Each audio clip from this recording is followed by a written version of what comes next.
Varicose veins కి సరైన చికిత్స కోసం సంప్రదించండి ఎవిస్ హాస్పిటల్. నమస్తే రమగారు. నమస్తే జయ. రమగారు, ధనుర్మాసంలోకి వెళ్ళబోతున్నాం కదా. కార్తీకం తర్వాత వెంటనే ప్రారంభమవుతుంది కదండి. ఈ మాసం యొక్క విశిష్టత, అవలంబించాల్సిన విధి విధానాలు ఒక్కసారి మాట్లాడుకుందాం. కార్తీక మాసం తర్వాత వచ్చే మాసం మార్గశిర మాసం. అయితే మార్గశిర మాసం రాగానే ధనుర్మాసం కాదు. మార్గశిరంతో సంబంధం లేదు దానికి. మార్గశిరంలో ధనుర్మాసం ప్రారంభం అవుతుంది. మార్గశిరమే ధనుర్మాసం కాదు. మార్గశిరంలో ధనుర్మాసం ప్రారంభం. మరి అప్పుడు మాసం అని ఎలా వచ్చింది? చెప్తాం అది చెప్పాలి. మొన్న ఎవరో కూడా అడిగారు, మామూలుగా మనకి మాసాలు ఇవన్నీ ఎలా వస్తాయి? చాంద్రమానం ప్రకారం, అంటే చంద్రుని యొక్క కదలికలతోటి మనం హళలు పెరుగుడు తగ్గుడుతోటి తిథులతోటి తయారవుతుంది కదా. అవును. ఇప్పుడు మనకి పాడ్యమితోటి నెల మొదలవుతుంది. అమావాస్య వెళ్ళగానే స్టార్ట్. పౌర్ణమి దాకా 15 రోజులు, పౌర్ణమి నుంచి మళ్ళీ 15 రోజులు అమావాస్య. అమావాస్య వెళ్ళంగానే మళ్ళీ నెలపడుపు తప్పకుండా చంద్రుడు. అమావాస్య వెళ్ళంగానే చంద్రుడు అమావాస్య నాడు ఏమీ కనపడ్డు. మా పాడ్యం నాడు ఏదో ఎటాగో ఉంటాడు. తర్వాత స్లోగా కనపడడం మొదలు పెడతాడు. చంద్రుడి నడకతోటే మన మాసాలన్నీ తయారవుతాయి. ఆలోచించండి, అంతే కదా. అవును. అయితే ఇప్పుడు ఇందులో మళ్ళీ మనకి సంక్రమణం అనేది ఒక ప్రత్యేకమైన పాయింట్ ఉంది. ఈ సంక్రమణం మనకు ఎప్పుడు రెగ్యులర్ గా మాట్లాడుకుంటాం మనం. మకర సంక్రమణం. ఈ సంక్రాంతులు, మకర సంక్రమణం ఒకటే కాదు, ప్రతి నెల సంక్రాంతులు జరుగుతాయి. సూర్యుడు రాసులు మారతాడు, చంద్రుడు మారేవి తిథులు కదా. సూర్యుడు ఒక్కొక్క నెల రోజులు ఒక్కొక్క రాశిలో ఉంటాడు. 12 రాశుల్లోకి మారతాడు సూర్యుడు.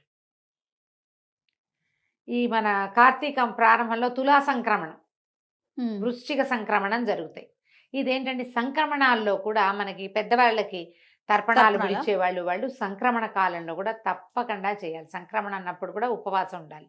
మనం క్యాలెండర్ ఫాలో అవ్వాలి, పంచాంగం ఫాలో అవ్వాలి మానేసింది ప్రజ అంతా. అవునండి. ప్రత్యేకంగా కొన్ని మనమే టీవీలలో మనలాంటి వాళ్ళు యూట్యూబుల్లో పడి ఏవో చెప్తే కొన్నిటిని పట్టుకుని అవే పిచ్చి కింద అయిపోతుంది తప్పిస్తే అసలు ముఖ్యమైన వ్యవహారాన్ని మనం చూడటల్లా. సూర్యుడు సంక్రమణం చెందినప్పుడు సంక్రమణపు రోజు మనకి క్యాలెండర్లో కనపడుతుంది క్లియర్గా, ఫలానా రోజు సంక్రమణము అని. ఆనాడు పెద్దవాళ్ళకి ఇవ్వాలి తర్పణాలు, అక్కడి నుంచి బ్రాహ్మడికి దానం ఇవ్వాలని ఒక నియమం ఉంటుంది. సంక్రమణంలో నదీ స్నానం విశేషం, సంక్రమణంలో గోపూజ విశేషం, సంక్రమణంలో గోదానం విశేషం. దాన ప్రక్రియ చాలా విశేషమైంది.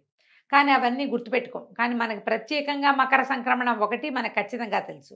ఏం చేతంటే సంక్రమణం, మకర సంక్రమణం తర్వాత కాలం మారి ఉత్తరాయణ పుణ్యకాలం ప్రారంభమవుతుంది. ఓకే.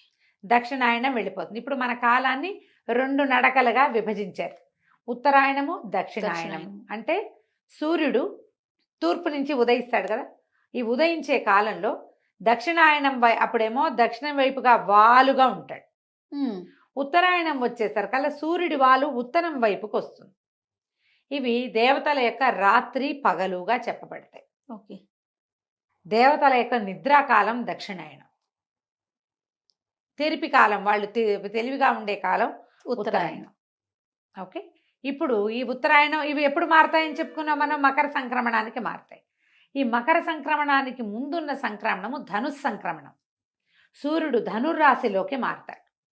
ఇది ఎప్పుడు వచ్చినట్టు, దక్షిణాయనం తాలూకు చివర, ఉత్తరాయణం తాలూకు మొదటి భాగానికి ముందు.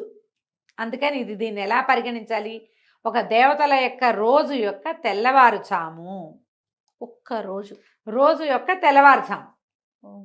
తెల్లవారుజాము అంటే ఎప్పుడు, సూర్యోదయాత్ పూర్వకాలము చాలా ప్రభావవంతమైన కాలం. మనం బ్రాహ్మీ ముహూర్తం అని చెప్పుకుంటాం. తెల్లవారుజామును లేచి 10 నిమిషాలు చదువుకుంటే బుద్ధి వికసిస్తుంది. తెల్లవారుజామును స్నానం చేయటం, తెల్లవారే లేవటం, ఇది ఆ తెల్లవారిగా పరిగణించాలి మనం ధనుర్మాసాన్ని. ఇప్పుడు సూర్యుడు ధనుర్రాశిలోకి మారతాడు. ఓకే. ఇప్పుడు మార్గశిరం మొదలవగానే అవదు. మార్గశిరం ఎట్లా మొదలైంది, చంద్రుడు అమావాస్యతో వెళ్ళిపోయి పాడ్యమితోటి మొదలు పెట్టడంతో మార్గశిర మాసం మొదలైంది. నెంబర్ 1. మార్గశిరం వచ్చాక 7 రోజులకో 8 రోజులకో 9 రోజులకో మనకి సంక్రమణం జరగచ్చు. ఈ సంవత్సరం ఏం జరిగింది, మనకి అధిక శ్రావణం రావటం వల్ల మార్గశీర్షము రావడము, సంక్రమణం జరగటము దగ్గరగా అయిపోయింది. అవును. మనకి కార్తీక మాసం 12వ తారీఖుతో అమావాస్య అయిపోతుంది. 13 మనం పోలిపాడ్యమి చేసుకుంటాం తెల్లవారుజాము. 13, 14, 15 3 రోజులు మార్గశిరంలోనే గడుపుతాం. 16వ తారీఖు సంక్రమణం జరిగిపోతుంది. ఓకే. డేట్లు కొంచెం ముందు వెనక అవుతాయి, కానీ 16వ తారీఖు సిద్ధమే, అందులో మార్పు లేదు. ఈ 16వ తారీఖు నుంచి సూర్యుడు ధను రాశిలోకి మారటంతో సూర్యుడు మారగానే మీరు ఒక్క రోజులో డిఫరెన్స్ కనపడుతుంది చూడండి. ముందు రోజుకి ఈ రోజుకి మంచు పెరిగిపోతుంది. ఒక్క రోజులో డిఫరెన్స్ వచ్చేస్తుంది. ఈ రాశిలోకి మారేసరికి సూర్యుడు ఇంకా మందంగా అయిపోతాడు. వెచ్చదనం బాగా తగ్గిపోతుంది. పొద్దుటిపూట అసలు కనపడ్డు మనకి. బాగా 10 అయితే కానీ సూర్యబింబం మనకి కంటికి కనిపించదు. ఈ సమయం పూర్తిగా పురుషోత్తమ మాసం అని చెప్పబడేటువంటి ఈ మార్గశిర మాసంలో విశేషంగా విష్ణు పూజ చేయాలి. మధుసూదన నామధేయంతో విష్ణువు కొలువై ఉంటాడు. దీనికి మనకి భగవద్గీతలో చెప్తాడు, మాసానం మార్గశీర్షోహం అని చెప్పాడట కృష్ణ పరమాత్మ. మాసములలో మార్గశీర్షము అత్యంత పవిత్రమైన మాసం అని చెప్పాడు. దీనికి ముందున్న కార్తీక మాసంలో శివ పూజలు చేస్తూ కార్తీక దామోదర ప్రీత్యర్థం అని చెప్పుకుని పూజ చేసుకున్నాం మనం. అవును. ఇప్పుడు కేవలము మధుసూదన ప్రీత్యర్థమే, మధుసూదన పూజే చేస్తాం, విష్ణు పూజే చేసుకుంటాం. అద్భుతమైన మాసంగా చెప్తారు. అయితే ఈ మాసంలో చేసే పూజా విధానము అందరూ చేయరు. ఈ 16వ తారీఖు నుంచి ధనుర్మాసం అంటారు, మార్గళి అంటారు, దాని పేరు అది. ఈ మార్గళిలో విష్ణు పూజ విశేషంగా చేయబడుతుంది. నెలగంటు పెట్టడం, దాన్ని నెలపట్టు అంటారు. ఇక్కడి నుంచి పూర్తిగా నెల రోజుల పాటు, అంటే మార్గశిర మొదలైన 4వ రోజున స్టార్ట్ అయింది ఇది. అంటే పుష్యమాసం వచ్చేయాలి కదా. అవును. ఈ ధనుర్మాసము అనేది మొదలయ్యేసరికి పుష్యమాసం వచ్చేస్తుంది. పౌష్యలక్ష్మి వికసిస్తుంది. అప్పటికి బంతిపూలు బ్రహ్మాండంగా వస్తాయి, వరి ఇంటికి చేరుతుంది, కొత్త అల్లుళ్ళు వస్తారు, సంక్రమణం వస్తుంది. సంక్రమణం పూర్తిగా భగవత్కాలము అది. ఆ సంక్రమణం చాలా మంచిది. మకర సంక్రమణంలో ఈ సంవత్సరం అంతా సంక్రమణాల్లో చేయవలసినవి ఏవి చేయని వాడు కూడా మకర సంక్రమణం నాడు అన్ని రకాల దానాలు ధర్మాలు ఏది చేసినా 12 చేసిన ఫలితం లభిస్తుంది. దేవతలంతా కళ్ళు విప్పి నిద్రలేస్తారు. పూర్తిగా ప్రసన్నంగా ఉండే కాలం. అంచేత ఇక్కడి నుంచి స్టార్ట్ దాన ప్రక్రియ మొదలుపెట్టే కాలం. ఓకే. ఈ ధనుర్మాసంలో ఏం చేస్తారు, గొబ్బిళ్ళు పెట్టడం. ఒక్కొక్కళ్ళు ఒక్కొక్క రకమైన ఆరాధన చేస్తారు. వైష్ణవాలయాల్లో విపరీతంగా సేవాకాలాలు జరుగుతాయి. తెల్లవారుజామునే స్వామికి కైంకర్యం చేస్తారు, సేవాకాలం సమర్పిస్తారు. ఈ సేవాకాలాలు సమర్పించేది ఏంటంటే సంవత్సరం అంతా ఒక రకంగా ఉంటే ధనుర్మాసంలో తిరుప్పావై అని ఒక ప్రత్యేకమైన పూజా విధానాన్ని సమర్పిస్తారు. గోదాదేవి ఈ శ్రీవిల్లిపుత్తూరులో జన్మించింది. పెరియాళ్ళవారికి జన్మించినటువంటి విష్ణు చిత్తుల కుమార్తె అయిన గోద, ఆవిడ భగవంతుణ్ణి ఎలా ఆరాధించిందో ఆ ఆరాధనా క్రమాన్ని ఈ నెల రోజులు స్వామికి సమర్పిస్తారు. ప్రతి చోట శ్రీరంగనాథుడు విశేషంగా సేవించబడతాడు. వెంకటేశ్వర స్వామి దేవాలయంలో కూడా తిరుప్పావయ్యే చేస్తారు. ఈవెన్ తిరుమలలో కూడా ఈ నెల రోజుల పాటు స్వామివారికి సుప్రభాతం బదులు తిరుప్పావై వినిపిస్తారు విశేషంగా. ఈ నెల అంతా కూడా అన్ని విష్ణువాలయాల్లోనూ విశేషమైన సేవలు కైంకర్యాలు జరపబడతాయి. ఈవిడ ఈ నెల రోజుల పాటు 30 పాసురాలు చదివిందట. పాసురం అంటే ఒక ప్రత్యేకమైన పాట. ఇది ద్రవిడ భాషలో ఉంది. తిరుప్పావై అంటే మంగళకరమైన మేల్కొల్పు. ఆవిడ ఏం చేసిందంటే తన చెలికత్తెల్ని అందరినీ పిలిచి విష్ణువు సుప్రసన్నుడుగా ఉంటాడు. ఇప్పుడు ఇంతకుముందు నిద్రలేచాడు ఈయన. కార్తీక శుద్ధ ద్వాదశికి ఏకాదశి నాడు నిద్రలేచాడు కదా. నిద్రలేచి అత్యంత ప్రసన్నుడుగా ఉంటాడు. ఆయనకి అత్యంత ప్రీతిపాత్రమైన మార్గశిర మాసము, సూర్యుడు సంక్రమణం చెంది దేవతలందరూ కొలువయ్యే కాలము. వాళ్ళందరూ నిద్రలేస్తారు. తెల్లవారు ప్రబోధ సమయం కదా. అవును. వాళ్ళు నిద్రలు లేచే కాలం ఇది.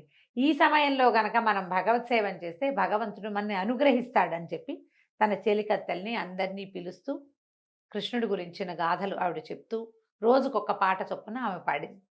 ఆ పాడిన 30 పాటలని ఇప్పుడు చెప్పుకుంటాం.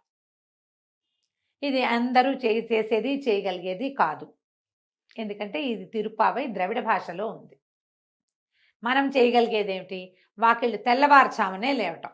ఉమ్, వాకిళ్లలో శుభ్రంగా వాకిళ్ళు శుభ్రం చేసుకుని చక్కటి ముగ్గులు తెచ్చుకోవటం, వాకిళ్లలో గొబ్బిళ్ళు పెట్టడం. 3-4 ఏళ్ళ నాడు నేను కోయంబత్తూరు వెళ్ళాను. ప్రతి వాకిలి తెల్లవారేసరికి ముగ్గులే చేయ. అవునండి. మనుషులు తక్కువ ఉన్నారు, ముగ్గులు మాత్రం బ్రహ్మాండంగా ఉన్నాయి. తెల్లవారి 6 o'clockకి బయలుదేరితే వీధులన్నీ ముగ్గులే. 6ంటికే మంచు, చలి అయినా సరే నర్సీపట్నం దగ్గర బాగా ఎక్కువ చలి ప్రదేశం ఒకటి ఉంది. ఏంటబ్బా దాని పేరు? నర్సీపట్నం దగ్గర చింతపల్లి వాటి దగ్గర హైయెస్ట్ అదే లోయెస్ట్ టెంపరేచర్ 1 వస్తుంది అక్కడ. ఆ ఊరి పేరు చటుకుని గుర్తు రావట్లేదే నాకు.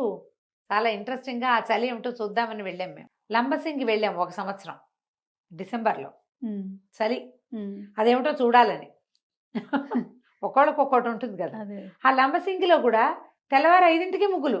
ఓ చలి చచ్చిపోతున్నాం. 1 ఉంది మేము వెళ్ళిన రోజున. 0 వస్తుంది చూద్దాం అనుకున్నాం. అంతకు ముందు రోజు వచ్చిందట, మేము వెళ్ళిన రోజు 1 ఉంది. అక్కడ కూడా ముగ్గులు ఉన్నాయి.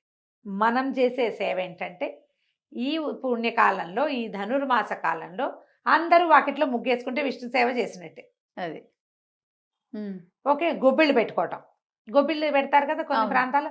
పల్లెటూళ్ళలో కుదురుతుంది, సిటీలలో కుదరదు. ఎవరికి కుదురుతుందో వాళ్ళు పెట్టండి. ముగ్గేసుకోండి కనీసం. పొద్దునే లేవాలి దానికోసం. ఖచ్చితంగా. పాకెట్లో ముగ్గులు వేసుకోవటం. అది కూడా ముగ్గులు వేస్తాం, పీట ముగ్గులు వేస్తాం. అదే గళ్ళ ముగ్గులు, గీతల ముగ్గులు పెద్దది వేయటం, గుమ్మడి పువ్వులతో అలంకారం చేయటం, గొబ్బిళ్ళు పెట్టటము, గొబ్బి తట్టటము. ప్రత్యేకంగా గొబ్బిళ్ళు పెట్టావా చిన్నప్పుడు? పెట్టాను. ఓకే. మేము చాలా ఏళ్ళు పెట్టాం. ఓకే. చిట్టుగూడూరులో ఉన్నంత కాలం ప్రతి సంవత్సరం పెట్టేవాళ్ళం గొబ్బిళ్ళు. మాకు మంచి గొబ్బిళ్ళు సరదా. మా గొడ్లు బాగా ఉన్నాయి, ఆవులు బ్రహ్మాండమైన ఆవులు ఉన్నాయి. సో మంచి అవకాశం లభించేది. తర్వాత కూడా ఇప్పటికి కూడా మా వాళ్ళు పెడతారు. అయితే ఈ గొబ్బిళ్ళు పెట్టుకోవటం, తర్వాత దేవాలయ దర్శనము మంచిది.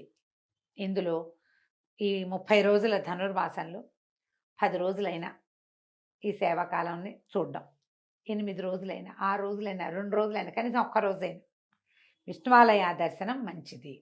ఓకే. ఎలా అవకాశం ఉంటే అట్లా. ఇప్పుడు తిరుపావై చెప్పడం, నాకైతే తిరుపావై రాదు. ప్రతి సంవత్సరం నేను అడుగుతూ ఉంటాను, మీరు ఇదే చెప్తున్నారు. నేను నేర్చుకోలేదు. ఈ సంవత్సరం నేర్చుకుందామని ట్రై చేశాను జయ. నిజంగా సుమన్ టీవీ కోసమే. అవకాశం లభించల. అదే కొద్దిగా శ్రద్ధారాహిత్యం కూడా. ఎండాకాలం అవకాశం లభించినప్పుడు శ్రద్ధ లేదు. శ్రావణ మాసం వచ్చేసరికి అవకాశం తప్పిపోయింది. ఎవరి దగ్గరైనా కుదురుగా నేర్చుకుని వచ్చే సంవత్సరం ఏమైనా చెప్పగలనేమో ట్రై చేస్తా. ఓకే. సరే, అవకాశం ఉన్న వాళ్ళు మీకు రాకపోతే అది చదవాల్సిందేనని పెట్టుకోవద్దమ్మా. అలాంటిది ఏమీ లేదు. మనం ఏం చేయొచ్చు అంటే, ఇది ధనుర్మాసం మంచిదని మనకు తెలుసు, ముగ్గులు వేసుకుంటాం మనం. మనకు తిరుపావై రాదు, లేదు పూజ, అసలు మనం వైష్ణవులం కాదు, ఏం పర్వాలే. కానీ విష్ణువే జగన్నియామకుడు, ఈ ప్రపంచాన్ని నడిపించేవాడు ఆయనే. ఆ కాలమే చేయక్కర్లా, ఏదో ఒక చేతకొచ్చిన సేవాకాలం చేసుకోవచ్చు మనం. ప్రతిరోజు కృష్ణగాథలు వినొచ్చు, చదవచ్చు. విష్ణు సంబంధమైనది ఏ స్తోత్రమైనా చదువుకోవచ్చు. కృష్ణాష్టకం చదవచ్చు, అచ్యుతాష్టకం, నారాయణాష్టకం, గోవిందాష్టకం, మధురాష్టకం, జగన్నాథాష్టకం, ఏదైనా చదువుకోండి. విష్ణు సహస్రనామం చదవండి, అన్నిటికంటే అద్భుతమైంది. చిన్నదో పెద్దదో, కృష్ణాష్టకం మరీ బుజ్జిది, అన్నిటికంటే చిన్నది. నాకు విష్ణు సహస్రనామాలు చెప్పించాలని ఎప్పటి నుంచి అడుగుతున్నాను రమ్మగారు. తిరుపావై తప్పించేసుకున్నారు. సరే, ఓకే, అది ద్రవిడ భాషలో ఉంటుంది, నిజంగానే కష్టసాధ్యం. కానీ విష్ణు సహస్రనామాలైనా పెట్టుకుందాం రమ్మగారు. ఒక 2 లైన్లు, లేకపోతే 4 పెట్టుకుని దాని అర్థం చూద్దాంలే జయ, చెప్తా. భగవంతుడు దానికే అవకాశం ఎప్పుడో ఇస్తాడంటారా? ఏమో, చూద్దాం. ఇన్నిటికి ఇచ్చాడు, దానికి ఇస్తాడేమో. మీ అవకాశాలను బట్టి ఎక్కడ మన దగ్గర వేణుగోపాల స్వామి గుడి, రామాలయము, తర్వాత వెంకటేశ్వర స్వామి గుడి, నరసింహస్వామి గుడి, ఏ దేవాలయానికి వెళ్ళినా సేవాకాలం జరుగుతుంది. తప్పకుండా స్వామిని దర్శించండి, ఆండాళ్ళని దర్శించండి. ఆమె మానవ స్వరూపంలో జన్మించింది. భగవంతుణ్ణి చేరటానికి ఎలాంటి ప్రీతిపాత్రమైన పని చేసినా భగవంతుడికి ప్రీతి దేనికి చెందుతాడు? శ్రద్ధ, భక్తి ఉంటే చాలని చెప్పింది. అవి 2 ఉంటే చాలని ప్రపంచానికి చాటి చెప్పిన తల్లి. ఈ 30 రోజులు ఆమెను పూజిస్తారు ప్రత్యేకంగా. ఆమెను చూసి ఒకసారి దండం పెట్టుకుని ఒకసారి దేవాలయ దర్శనం చేసుకున్నా కూడా చాలా మంచిది. మీ అవకాశాలను బట్టి చేయండి. ధనుస్సు వెళ్ళగానే చివరికి ఏం చేస్తారు, చివరి రోజులో గోదా కళ్యాణం, గోదా రంగనాథ స్వామి కళ్యాణం చేస్తారు. కళ్యాణం చేస్తారు. అవకాశం ఉంటే ఏదైనా రంగనాథ స్వామి దేవాలయమో క్షేత్రానికి వెళ్ళటము ప్రయత్నం చేసి చూడండి, మీ కుదిరికను బట్టి. తప్పకుండా. మేము ఈ అవకాశాన్ని బట్టి చేయొచ్చు. ఇది ధనుర్మాస విశేషం. సంతోషం రమ్మగారు. నమస్తే. నమస్తే జయ.